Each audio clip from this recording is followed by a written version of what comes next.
प्रिय मित्रों, प्रिय आत्मन, सप्रेम नमस्कार। आज हम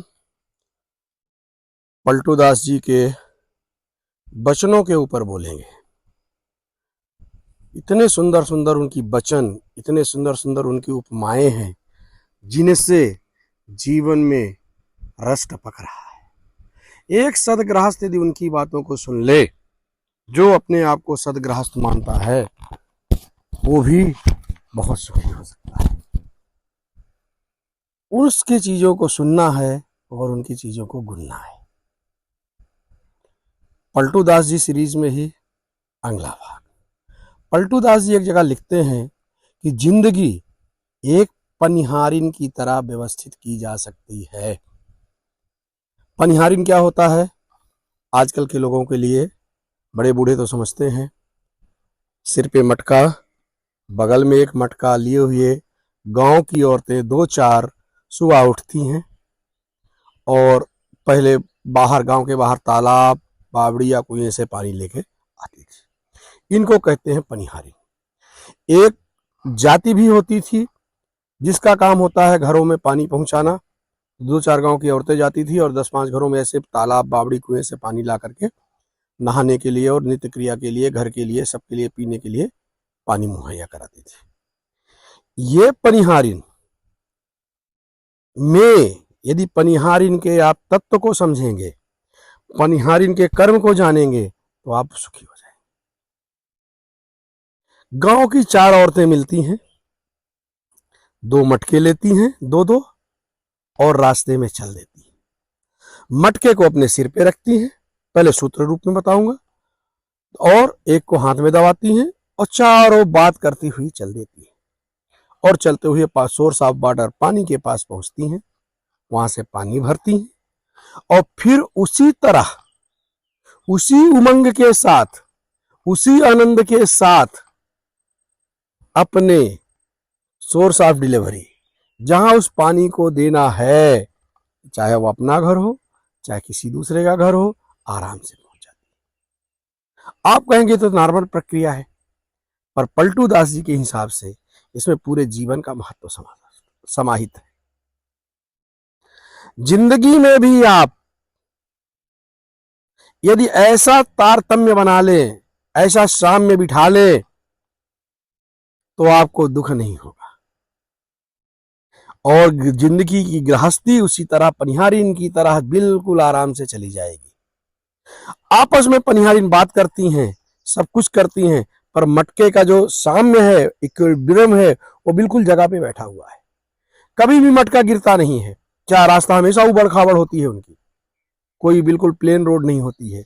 उसी तरह यदि हम जिंदगी में इसका भार भूल जाएं कि अरे हम तो गृहस्थ में बैठे हुए हैं, हमारी जान निकल जाएगी, हमारे बच्चे क्या खाएंगे, अरे हमारा ये होगा, हमारा ये होगा, तो आपकी जिंदगी पनिहारिन की तरह ही हंसते खेलते बीत जाएगी।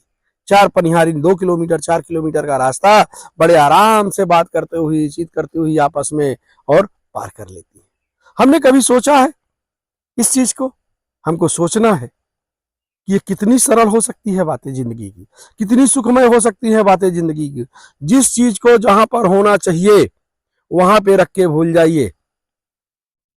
उसका सीधी सेंटर ऑफ ग्रेविटी सीधा होना चाहिए, अपनी जगह पे होना चाहिए, फिर उसकी चिंता छोड़ दीजिए। आप एक दायरे में रह के, एक सीमा में रह के अपना जीवन कितना खूबसूरत कर सकते हैं, ये पनिहारी से सीखिए।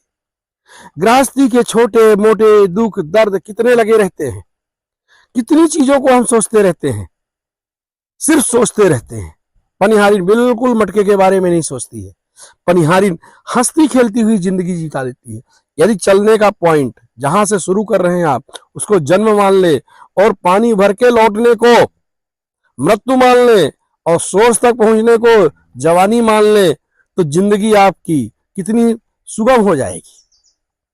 जिंदगी के दुखों को छोड़िए, जिंदगी के दुखों को पकड़िए मत, वो हंसते खेलते ही भी जाएगी। पॉजिटिव एनर्जी का संचार करिए। यदि आपके जिंदगी में पॉजिटिव एनर्जी, सोचना, हंसना, गाना हो गया, तो फिर वाकई इसी तरह भारतीय संस्कृति में हर काम के पीछे एक एक गाना बना हुआ है। किसी के यहां जब 4 औरतें साथ में गांव मंदिर जाती थी तो गाती थी, रास्ता कट जाएगा गाते गाते, कोई बातचीत नहीं कि सब गा रही हैं, मजे से गा रही हैं, उत्साह मना रही हैं। इसी तरह आप जिंदगी को गाने की तरह गाने लगेंगे तो रास्ता कट जाएगा, मंदिर आप पहुंच जाएंगे। आप यदि उन चीजों को ही परेशान रहेंगे दिन भर सोच सोच के, तो आपकी जिंदगी में नेगेटिव एनर्जी आएगी। अस्तु, आपको अपनी बातों को, अपने विचार को, अपने परिवार को एक नियमित स्थिति पर लाना है। एक सौर मंडल की तरह सबको घूमते रहना है, आपस में टकराना नहीं है। सबकी कक्षाएं अपनी फिक्स हैं और सब घूमते रहते हैं, आनंद से घूमते रहते हैं। बरसात के टाइम पे बरसात आती है, गर्मी में के टाइम पे गर्मी आती है, ठंडी के टाइम पे ठंडी आती है। उसी तरह इस जीवन का जो एनर्जी है, जो ऊर्जा है, उस ऊर्जा को उत्साह में, उमंग में, गाने में, नाचने में लगाएंगे आप, तो आपका गृहस्थ धर्म आराम से बीतने लगेगा, कोई परेशानी नहीं होगी और आप सुखी हो जाएंगे। पनिहारिन का मटका कभी नहीं फूटता है, इतना इम्बैलेंस रहता है। सिर के ऊपर एक रखा है, पैर में पत्थर कंकड़ लगते हैं, ठोकर लगती हैं। जैसे जिंदगी में बहुत छोटे बड़े आते हैं दुख, कभी गाड़ी पंचर हो जाती है, कभी कोई गाड़ी चुरा ले जाता है, कभी कोई आपको दुर्वचन कह देता है और आप उत्तेजित हो जाते हैं, और उत्तेजित होकर जो नहीं करना है वो कर बैठते हैं। ठेस लगने से भी पनिहारिन का मटका नहीं गिरता है, बैलेंस में रहता है। उसको पता है कि ये कष्ट है, कोई दिक्कत नहीं, कष्ट है, निकल जाएगा। और जिंदगी की में कभी आपको ठेस लग जाए तो आपका मटका पहले ही फूट जाता है। आपका सारा जो ज्ञान है, सारा तत्व है, सारा सोच विचार है, सब एक झटके में साफ हो जाता है। आखिर क्यों? क्या कारण है? क्योंकि आप इतने जल्दी उद्वेलित हो जाते हैं। अपने आप के अहंकार को जरा सी ठेस लगी कि मटका धरती के नीचे। ऐसा नहीं करना है। आपको अपनी जिंदगी में उन चीजों को सोचना है, उन ऊर्जा का संचार करना है जिससे आपका जिंदगी सुखमय हो जाए। सुख आनंद की तो बहुत सारी बातें हमने बता दी है, हर आदमी के लिए अलग अलग होता है, पर यदि आपको अपनी जिंदगी का सुखमय बनाना है, सुख लाना है, तो जिंदगी में तादाद में बिठाना पड़ता है। और बिठाना कुछ नहीं पड़ता है, अन्य भाषा में बोले अपने आप बैठ जाता है। मटका अपने आप रख, एक बार रख दिया उसने, अपने आप सर के स्टिक पे आ जाता है जगह पे, और वो हंसते खेलते चले जाते हैं और पानी भर के हंसते खेलते फिर घर पहुंच जाते हैं। ना तो उनको मटके का भार लगता है, ना उनको ठेस लगती है, और ना उनमें मटके के भार का दर्द होता है। क्यों? क्योंकि वो चार मिलके हंसती रहती हैं, गाने गाती रहती हैं। पनिहारियों के हजारों गाने यूट्यूब में पड़े हुए हैं। पानी भरने जाएंगी, पानी भर के आएंगी और गाना गाएंगी। इस जिंदगी को गीत बना लो। मैंने बताया, चूंकि हम हिंदू धर्म से जुड़े हुए हैं तो हिंदू प्रथा में बता सकते हैं, खाना बनाने का अलग गाना है, खाना खाने का अलग गाना है, रास्ता तीर्थ यात्रा करने जाने का अलग गाना है। आपके जीवन के हर घटना के साथ एक गाना जुड़ा हुआ है, रोना नहीं जुड़ा है। और हमने उसका उल्टा कर दिया है, आज हर घटना के साथ रोते हैं। 2 आदमी बैठ जाए, 4 आदमी बैठ गए तो रोना ही शुरू हो जाता है, जबकि हमको गाना है। यदि आप किसी चीज में गाना शुरू कर देंगे तो जिंदगी में गीत हो जाएगा, गेय हो जाएगा। कृष्ण भगवान ने जो अर्जुन को उपदेश दिया है उसको गीता कहा गया है, वो गीत है। अष्टावक्र ने जो कुल 27 गीता है, तो गीता का क्या मतलब होता है? जो गाया जा सके, जिसको हम गा सके। तो गाना क्या है? आवाज फोड़ना है बस नहीं, जिसको आप कंसीव कर सको, उसके साथ बह सको। गीता एक यदि नदी है तो आप उसके साथ बहने वाले पत्ते हो और उसके साथ बह जाओ, वो होती है गीता। और गीता गीत से बनी है, और गीत जीवन के हर क्षण से जुड़ा है, और पनिहारिन के गीत से भी जुड़ा हुआ है। अस्तु, आपको पनिहारिन की तरह अपने जीवन में तादाद में बिठाना है, एकत्व करना है और बहुत सुंदर जिंदगी जीना है। किसी भी तरह आप ये मत मानिए कि जिंदगी छोड़ने से ही आनंद मिलता है या घर छोड़ने से आनंद मिलता है, नहीं। घर में रहते हुए भी भगवत तत्व मिलता है, गीत मिलती है, आनंद मिलता है, सुख मिलता है, बस पकड़ने वाला चाहिए।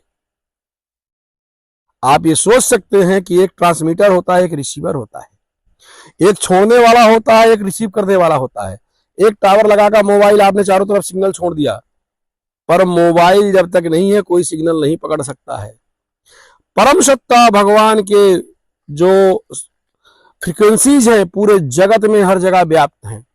कुछ जागृत क्षेत्र होता है जहां ज्यादा फ्रीक्वेंसी मिलती हैं, जैसे हमारे प्रभु जगन्नाथ के यहाँ मिलती हैं, हिमालय क्षेत्र में मिलती हैं, उनको पॉजिटिव एनर्जी का ज्यादा सोर्स होता है, वहां ज्यादा मिलती हैं, पर मिलती सब जगह है। आप अपने आप को एक मोबाइल बनाइए, एक रिसीवर जागृत करिए।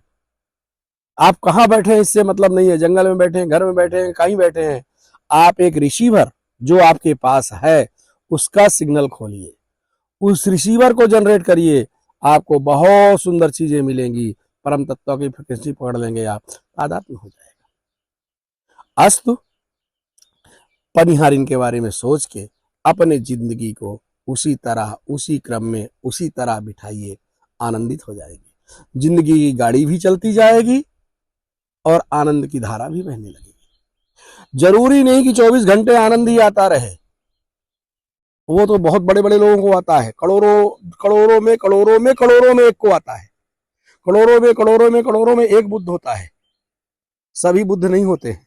उसी तरह परम आनंद तो बहुत कम मिलता है, ये तो सब बाकी दिखावटी है।